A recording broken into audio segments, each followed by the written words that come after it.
Sony has apparently learned nothing from the success of the Nintendo Switch and Steam Deck, or from its own portable systems like the Vita and PSP for that matter. The PlayStation Portal is a $200 handheld system that can only stream games from your PlayStation 5. There aren't any built-in apps, it can't play anything locally, and there is no connection to Sony's cloud gaming streaming service. It is purely a streaming windows into your PS5, hence the name. Consequently, it's also a device that lives and dies based on the quality of your internet connection. While it is mostly meant for in-your home play, you could technically hop on any Wi-Fi connection to play remotely when you are traveling. But that's only possible if that connection and your home internet can keep up, and if your PS5 doesn't crash or get wonky.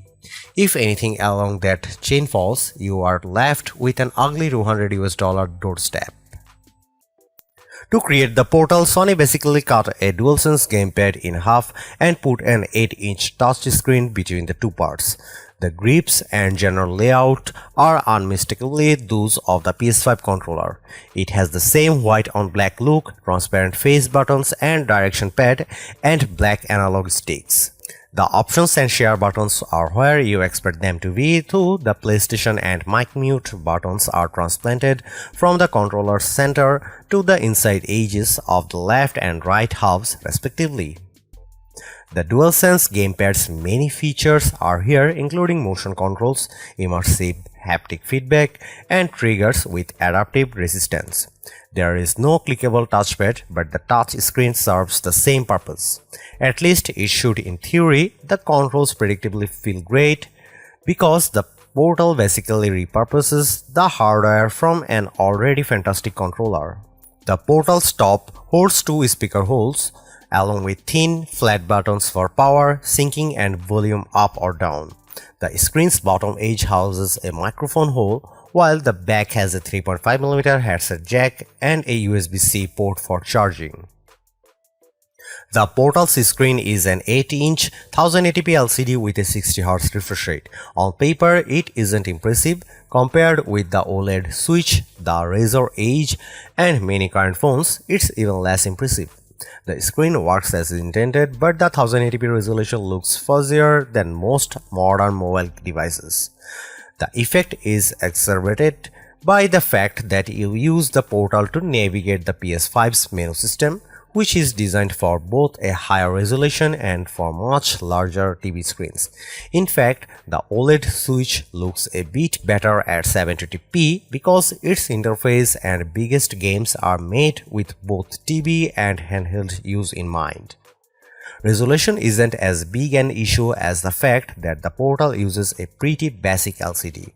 There is a reason why many phones use OLED screens, as they usually have better contrast and much wider color range. LCDs are capable of producing colors that rival OLED screens, but that requires specific engineering.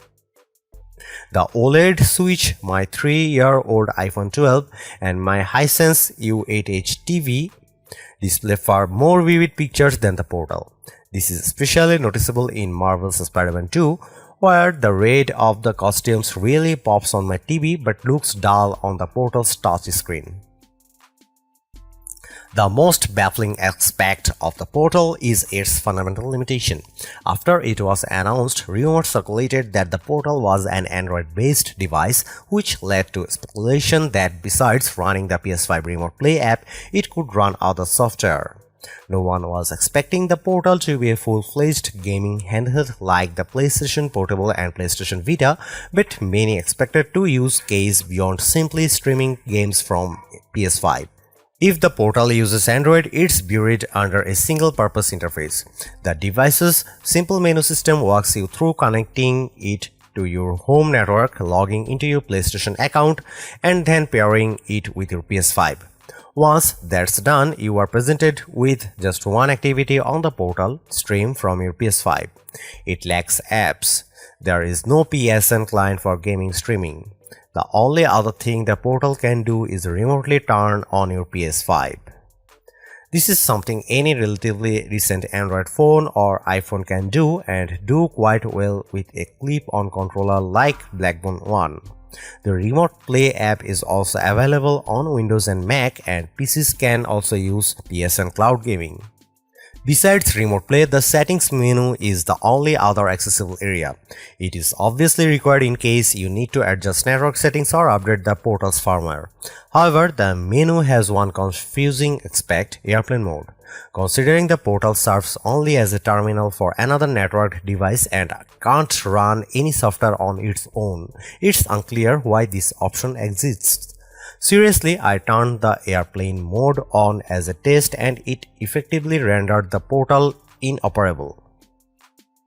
I had no problem pairing the portal with my PlayStation 5 over my home Wi-Fi 6 network. I could perfectly parry and easily dodge in Marvel's Spider-Man 2 and detected little to no noticeable input lag.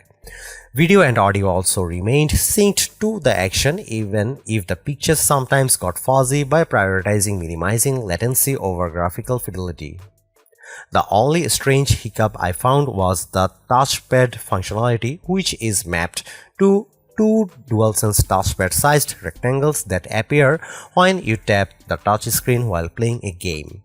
Swiping the screen launches photo mode, while double tapping brings up the map and upgrade menus. The latter functionality isn't as consistent as the DualSense's non-screen touchpad. I also took the portal to a 5 GHz Wi-Fi network 2 blocks from my apartment to confirm that it could access my PS5 over the internet. It connected without issue and control was nearly as responsive, but I could definitely feel a bit more lag that made playing Spider-Man 2 and timing parries awkward. It is important to note that Sony doesn't market the portal as a device to play with your PS5 outside of the home, even if it can work over the internet, and it's bulky from the lack of a carrying case make it tricky to pack into a bag. Also, any mobile device with a PS5 Remote Play app can work over the internet too, so it isn't necessarily a point in the portal's favor. Now here comes the final part. Who needs a PlayStation Portal? The PlayStation Portal is a strangely limited device that would have made more sense a decade ago when the Wii U was out and comparable in concept. Of course, Sony had the PlayStation Vita then, and it was a fully functional handheld gaming system that could also remotely play games from a PlayStation 4.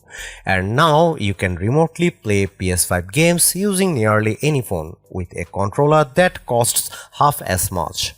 I can't see a reasonable use case for the portal that wouldn't be served more economically and with a better screen with many other devices.